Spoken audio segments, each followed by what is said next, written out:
Bonjour et bienvenue dans 15 minutes pour parler d'Europe. La France préside le Conseil de l'Union européenne pour 6 mois.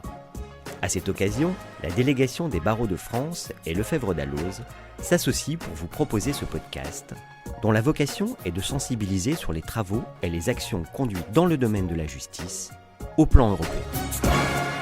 Aujourd'hui, pour nous parler d'Europe, Laurent Petiti reçoit Catherine Rumeau. Bonjour Catherine Rumeau. Bonjour Laurent Petiti. Vous êtes magistrat, point de contact français pour le réseau judiciaire européen en matière civile et commerciale. Ce réseau permet notamment de mettre en lumière les difficultés concrètes de mise en œuvre des instruments européens de justice civile afin d'y remédier. Pourriez-vous nous décrire pratiquement le rôle du réseau et de ses membres ? Le réseau judiciaire européen, créé par une décision du Conseil de l'Union européenne du 28 mai 2001, a pour objectif d'améliorer la coopération judiciaire entre les États membres et l'accès effectif à la justice. Tous les États membres de l'Union européenne, à l'exception du Danemark, y participent. Concrètement, son rôle consiste d'une part à faciliter les relations entre les autorités judiciaires nationales des États membres afin de permettre le bon déroulement des procédures ayant une incidence transfrontière. Par exemple, le réseau permettra de connaître l'état d'avancement d'une demande de notification ou encore d'une demande d'expertise dans un autre État impliquant la mise en relation des autorités compétentes. Le réseau a également une autre mission qui est d'apporter son assistance aux professionnels du droit pour la bonne application des textes européens. Ainsi, il pourra utilement renseigner les praticiens sur le contenu de la loi étrangère applicable et il contribue au portail e-Justice qui fournit des informations sur la législation européenne, sur le droit interne des États membres et plus généralement sur la coopération judiciaire en matière civile et commerciale. En quoi consistent vos activités comme point de contact national ? Alors, en tant que point de contact national, je suis d'abord l'interlocuteur direct du secrétariat du réseau qui est porté par la Commission européenne au sein de la Direction générale Justice et Consommateurs. Je suis également en relation directe avec mes homologues des autres États membres et à ce titre, j'exerce les activités suivantes. Je fournis des informations destinées à faciliter le traitement des demandes de coopération judiciaire. Je recherche des solutions en permettant l'établissement de contacts directs entre les juridictions ou entre les autorités centrales des États membres. J'assure la coordination entre les membres du réseau au niveau national et enfin je collabore à l'organisation des réunions du réseau et j'y participe. Comment s'organise votre coopération avec les autres points de contact et quels sont les pays avec lesquels vous avez le plus de contacts et d'échanges ? Et enfin, quelle est la nature des requêtes qui vous sont portées à votre connaissance ? Alors, s'agissant des pays avec lesquels nous avons le plus de contacts et d'échanges, l'Allemagne demeure assurément le principal requérant. Viennent ensuite la Pologne et la République tchèque.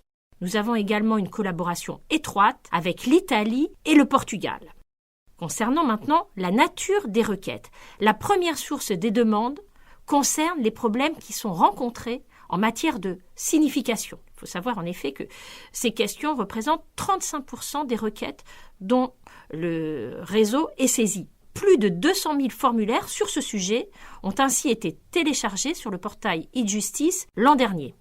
La seconde source de requêtes concerne les demandes d'informations sur le droit étranger, 19% des demandes. Nous traitons également très fréquemment de requêtes en matière d'obtention des preuves, c'est-à-dire tout ce qui concerne les demandes d'expertise, d'audition, de communication de pièces. Et enfin, les problèmes de reconnaissance et d'exécution de décisions nous mobilisent beaucoup. Je dois dire que la force du réseau, c'est son informalité. Il faut savoir qu'un simple mail suffit pour nous saisir et la majorité des échanges entre les points de contact est réalisée par ce moyen.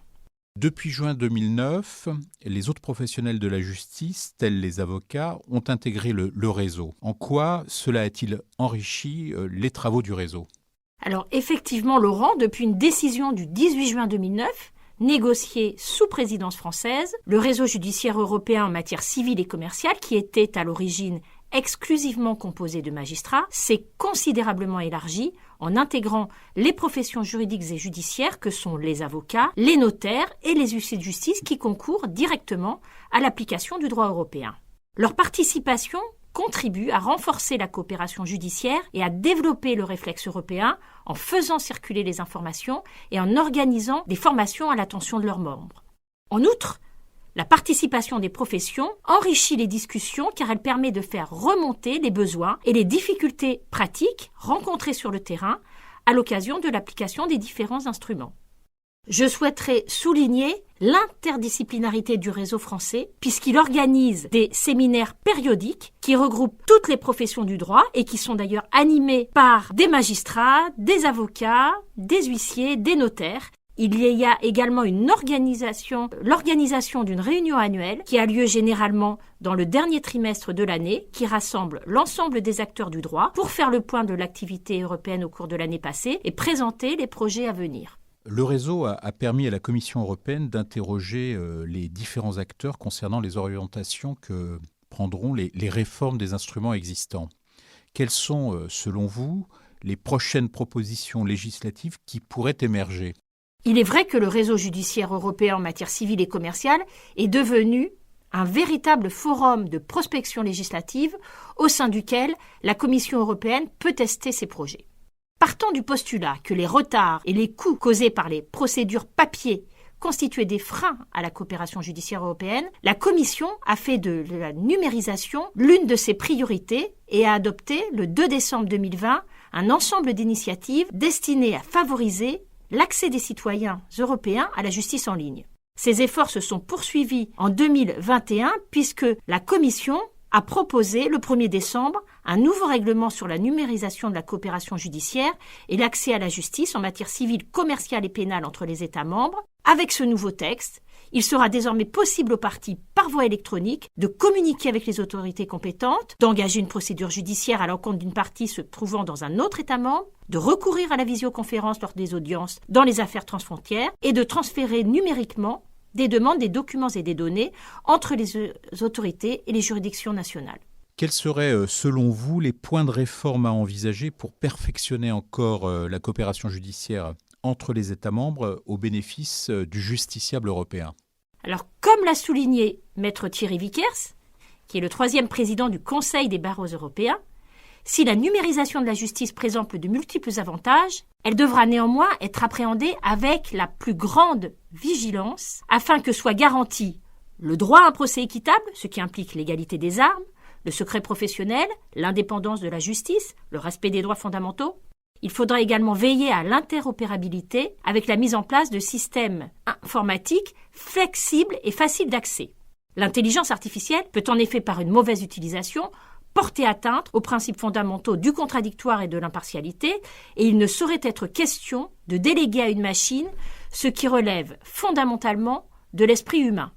Pour perfectionner la coopération judiciaire européenne, le réseau français réfléchit également depuis plusieurs années à s'ouvrir à d'autres acteurs, au premier rang desquels figurent les greffiers. Il faut savoir que les greffiers jouent un rôle essentiel dans le renforcement de l'espace judiciaire européen, à travers la mise en œuvre de nombreux règlements. Je pense à la reconnaissance et l'exécution, la notification, l'obtention des preuves, l'injonction de payer ou encore le titre exécutoire européen. Ce sont les greffiers qui sont chargés pour tous ces règlements de la certification des décisions, certification qui est indispensable pour assurer leur circulation au sein de l'Union européenne. Je dirais en conclusion que depuis sa création, le réseau a pour objectif de faciliter la vie de citoyens et des entreprises en permettant des échanges directs d'informations et de bonnes pratiques destinés à favoriser la bonne application du droit européen. Avec l'arrivée des nouvelles technologies, le réseau judiciaire se mobilise pour accompagner les États dans cette transition numérique et permettre à l'ensemble des acteurs concernés d'accéder dans un avenir proche à ces nouveaux outils.